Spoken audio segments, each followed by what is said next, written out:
What I will point out here, one of the biggest changes in 2013 or developments is the arbitration class action waiver. So I don't know how many employees you have, but this has been a big development that we're really advising our clients about. The U.S. Supreme Court has essentially been has endorsed the idea that you can require employees, well, they haven't really gotten into it as much as clearly in the employment context, but they're blessing the idea of class action waivers.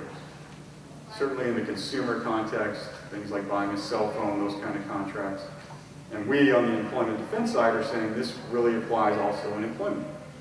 Now the California Supreme Court is sort of, there's a tension there, kind of a little bit of a disagreement right now, and the case law is still kind of open as to that.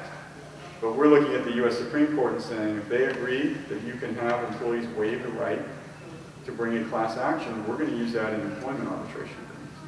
So what that means is you would have your employees, current or new hires, or ideally both, signing off on an arbitration agreement that says, I will not bring a class action lawsuit against my employer. I waive that right.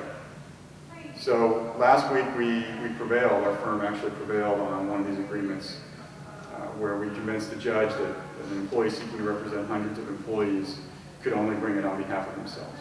They could not bring the class action. So that takes hundreds of employee claims down to one. So it's big.